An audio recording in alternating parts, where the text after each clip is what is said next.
সারা বাংলাদেশে ফার্স্ট হয়েছে, যিনি ম্যাথে অনার্স মাস্টার্স করে এই ঢাকা বহুবর্ষিতে এসেছিলেন একটি চাকরির জন্য। অবশেষে তার স্বাস্থ্য মন্ত্রণালয় চাকরি হয়েছে এই তো কয়েকদিন আগে। সেই কথাটা সেই বলুক। জি, আপনার পরিচয়টা। আসসালামু আলাইকুম, আমি মোহাম্মদ রায়হান। আমার হোম ডিস্ট্রিক্ট নেত্রকোনা সদর উপজেলার লক্ষ্মীগঞ্জ ইউনিয়নের কান্দাপাড়া গ্রাম। আমি পড়াশোনা করেছি আমার পার্শ্ববর্তী গ্রাম, মাধ্যমিক পর্যন্ত হাজী ফয়জুদ্দিন আকন্দ উচ্চ বিদ্যালয়, তারপরে ইন্টারমিডিয়েট নেত্রকোনা সরকারি কলেজ, এবং নেত্রকোনা সরকারি কলেজ থেকেই অনার্স কমপ্লিট করেছি। অনার্সের থাকাকালীন সময়েই আমি একটু আর্লি চিন্তা করতাম আর কি, চাকরির জন্য পড়াশোনা করব, এই চিন্তাটা আমার একটু আগে থেকেই ছিল। যখন করোনা শেষ হয়েছে এরপর থেকে আমি টুকটাক পড়াশোনা করতাম। যেহেতু গণিতে পড়াশোনা করছি, সেই জন্য আমাদের সাবজেক্ট রিলেটেড পড়াশোনা একটু বেশি করতে হয়েছে। প্রাইভেট, তারপরে নিজের টিউশন, সব কিছু মিলাইয়া চাকরির পড়াটা একদম কন্টিনিউ করতে পারিনি। তারপরে করোনার পরে অনার্স সেকেন্ড ইয়ার থেকে শুরু করছি পড়াশোনা করার পরে, হালকা টুকটাক করার পরে যখন অনার্স ফাইনাল ইয়ার দিলাম, দেওয়ার পরে এইখান থেকেই আমার পরিচিত কয়েকজন পড়ে গেছে। তার মধ্যে আমার এক বড় ভাই, উনি আমারে বলতেছে যে তুমি ঢাকা চলে যাও, ওইখান থেকে গিয়ে তুমি শর্ট হ্যান্ডটা শিখে চাকরির চেষ্টা করো। তারপর আমি আচ্ছা ঠিক আছে। তারপর আমি গত 24 সালের সেপ্টেম্বরের 30 তারিখ ঢাকায় আসি এবং অক্টোবরের 5 তারিখ এইখানে এই কোচিংয়ে এসে ভর্তি হই। এবং ওরিয়েন্টেশন ক্লাসে আমি ওই যে ওই ভাইয়া যেখানে বসছিল ওইখানে বসছিলাম। ওইখানে ওনাকে দেখে সবাই দেখে আমার এটা মনে হয়েছে যে আমি ওইখানে বসছিলাম গত অক্টোবরের 5 তারিখ, আর আমার চাকরি হয়েছে এই অক্টোবরের 27 তারিখ। আমি প্রথমে আসা এখানে যেটা করছি, আমার একমাত্র ডেডিকেশন এবং ইচ্ছা ছিল যে আমি শর্ট হ্যান্ড শিখবো কোনো ধরনের ফাঁকি ছাড়া। ঠিক আছে, যদি আমার এখনো শর্ট হ্যান্ডে চাকরি হয় নাই, আমি অফিস সহকারী কাম কম্পিউটার মুদ্রা করিকে চাকরি হয়েছে। তারপরে আমি এখানে রেগুলার আসছি। রেগুলার বলতে একদম সকালে আসছি, দুপুরে নামাজ পড়ে বাসায় গেছি, তারপরে আবার চলে আসছি এবং রাত্রে গেছি। এই যে একটা জার্নি, এইখান থেকে এসে গিয়ে আপনাদের অর্জনটা করতে হবে। এইখানে এই কোচিংয়ে সকাল থেকে রাত পর্যন্ত থাকতে হইবে, এটাই ডেডিকেশনটার মধ্যে সবসময় মনে রাখতে হইবে। যত যাই কিছু হোক এইখানে থাকতে হবে। কোচিং থেকে বের হয়ে গেলেই মনে অন্য ধরনের চিন্তা ভাবনা আসবো, বিভিন্ন ধরনের, এগুলো করা যাবে না।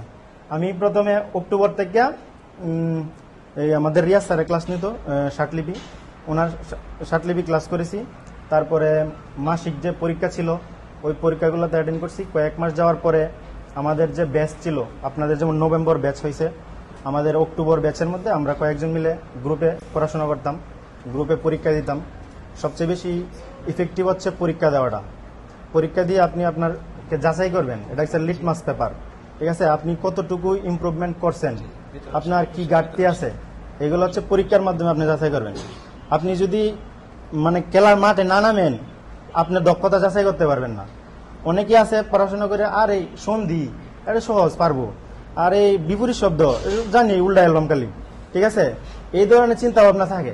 কিন্তু না, যখন দেখবেন আপনি পরীক্ষা দিতেছেন, আপনার একদম ইজিগুলো ভুল হবে। সেই জন্য পরীক্ষা দিয়ে নিজের যাচাই করতে হবে। যাচাই করার পরে দেখবেন আপনি আপনার কতটুকু অর্জন করতে পারছেন, আপনার কতটুকু ল্যাকিংস আছে, এগুলো আগে ফাইন্ড আউট করতে হবে। আপনি কোন সাবজেক্টে দুর্বল, আপনি কোন সাবজেক্টে স্ট্রং, এইগুলো আগে খুঁজে বের করতে হবে। আর কোচিংয়ে আইসা, কোচিংয়ের যে প্রথম যারা আছে, অনেকেই আছে যে আমি তো কিছু পারি বা না, অন্যরকম একটু ভাবনে, না, এরকম করা যাবে না। আপনি যতই যাই করেন, ক্লাস যে থাকবে, ক্লাস মিস করা যাবে না। স্যারের যে ক্লাসগুলো আছে, ক্লাসগুলো করবেন। ক্লাসগুলো করার পরে কোচিংয়ে ওই যে আরাফাত ভাই বললো মান্থলি পরীক্ষা হয়, পরীক্ষার মধ্যে দেখবেন এইখানে পরীক্ষাগুলো অনেক স্ট্রং করে নেওয়া হয়।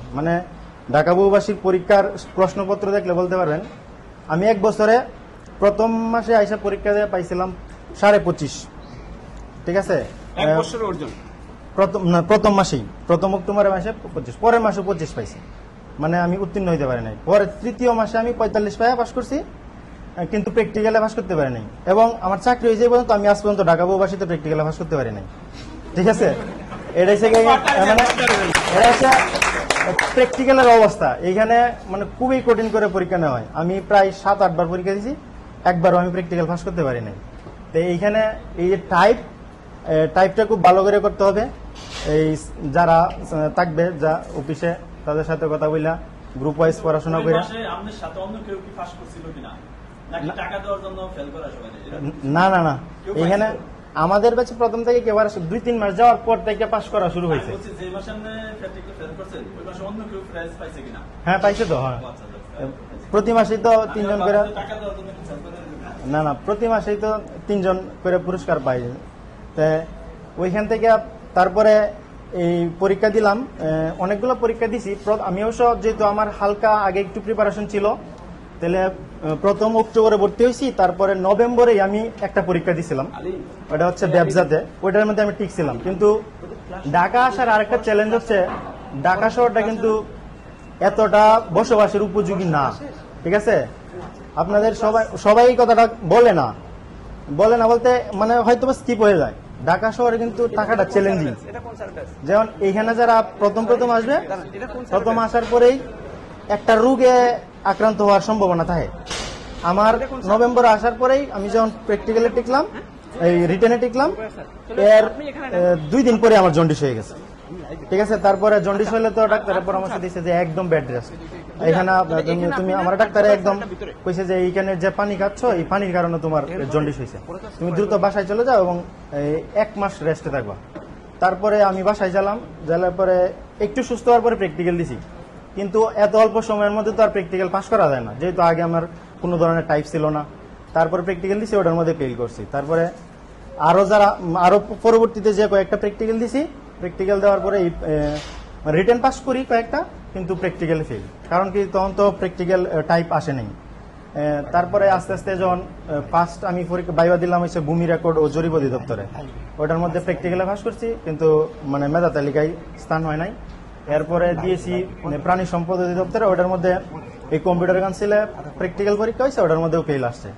এরপরে আবার কারা অধিদপ্তরে, ওটার মধ্যে পাস করছি, ওটার মধ্যেও রেজাল্ট দিছে, মেধা তালিকায় আসেনি। সর্বশেষ যে পরীক্ষাটা দিলাম এটা হচ্ছে স্বাস্থ্য মন্ত্রণালয়ের national electromedical equipment maintenance training centre NIMUNTC, ওটার মধ্যে 6 জন নিয়েছে, আমি ফার্স্ট হয়েছি আলহামদুলিল্লাহ। ঢাকা বহুভাষীতে ফেল করলেও কি হবে, কিন্তু সে সারা বাংলাদেশে ফার্স্ট হয়ে চাকরি হয়েছে। এটাই ঢাকা বহুভাষীর একটা বিষয়। এখানে পাশ করাটা ওই যে বলছিল না অনেক কঠিন, আর পাশ করলেই আপনার চাকরি নিশ্চিত। মানে 1 মাস আমার কাছ থেকে প্রাইজ দেন, পরবর্তী মাসে আপনার চাকরি হয়ে যাবে ইনশাল্লাহ। এইখানে মাসিক পরীক্ষা দিলেই মানে মানে কি এইখানে এমন একটা পরিবেশ, কেমন পরিবেশ দেন, এই এলাকাতে গ্রাম এলাকার মধ্যে কিন্তু মাছ ধরার একটা উৎসব আছে। ঠিক আছে, দেখবেন যখন প্রচুর পরিমাণ মাছ ধরে, অনেকে আছে মাছ ধরার কোনো নেশা নাই, কোনো ধরনের ইন্টেনশন নাই, এরপরে যায় কিন্তু মাছ মারে নিয়ে আসে। কারণ কি, কারণ ওটা একটা পরিবেশ। তো এই ঢাকা বহুভাষী বলেন, এখানে যে আমাদের যে ঢাকা বহুভাষী এই কোচিং, এখানে আপনি এখানে পড়তেছেন, আপনাদের সাথে একটু পরে কল আসবে যে ভাইয়া চাকরি হয়ে গেছে। ঠিক আছে, পরিবেশটাই আপনাকে ওই জায়গায় নিয়ে যাবে। যেমন ক্যান্টনমেন্ট একটা রেস্ট্রিক্টেড এরিয়া থাকে, তা ঢাকা বহুভাষী ওটা একটা রেস্ট্রিক্টেড এরিয়া। ওইখানে আসছেন মানে আপনি একটা রেস্ট্রিকশনের মধ্যে চলে আসছেন, মানে আপনি আপনার সফলতার দ্বারে কাছে চলে আসছেন।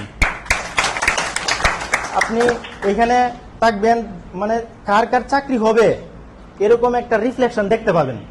আপনার ব্যাচে যারা পড়তেছে, মাসিক যারা পরীক্ষা হইতেছে, চাকরি দিতেছে, মানে বলাই যাবে যে ওই ভাইয়ের চাকরি হবে এই কিছুদিনের মধ্যে, ওই ভাইয়ের চাকরি হবে, মানে বোঝা যায়। এটা হচ্ছে কোচিং এ থাকলে একটা না লেগে থাকার ফলে বোঝা যায়, মানে ওই ভাইয়ের চাকরি হবে। আমাদের ব্যাচে বেশ কয়েকজনের চাকরি হয়েছে, বলতে আছে যে অমুকের চাকরি হবে, অমুকের চাকরি হবে। এর মধ্যে আমাদের 3-4 জনের হয়ে গেছে গত অক্টোবরের ব্যাচ। এই অক্টোবরের মধ্যে প্রথম যে ভাইয়ের হয়েছে উনি অনেক আগে হয়েছে, সিনিয়র, তারপরে আরেকজন হয়েছে, তারপরে এখন আমার হয়েছে, এবং রিসেন্টলি আমাদের ব্যাচের আরো 2-3 জনের হবে। এটা মানে এই যে বললাম না, রিফ্লেকশন হইতেছে এরকম ভাবে। তাহলে আপনাদের জন্য সবার জন্য শুভকামনা থাকলো। কোচিং এর সাথে সবসময় থাকবেন, টাইপ করবেন, কোনো ধরনের মানে এক কথাই এইখানে হয়েছে মানে ফাঁকি দেওয়া কি, সবচেয়ে বড় ফাঁকি দেওয়াটা হয়েছে নিজের ফাঁকি দেওয়া। ঠিক আছে, আপনি যদি আগামী 6 মাস 1 বছরের মধ্যে একটা চাকরি নিতে চান, তাহলে আপনাকে কিছু স্যাক্রিফাইস করতেই হবে, এটাই সত্য। যখন আপনি দেখবেন স্যাক্রিফাইসের পাল্লাটা আপনার ভারী হয়েছে, তখনই আপনার অর্জনটা তাড়াতাড়ি হয়ে যাবে। আপনি দেখবেন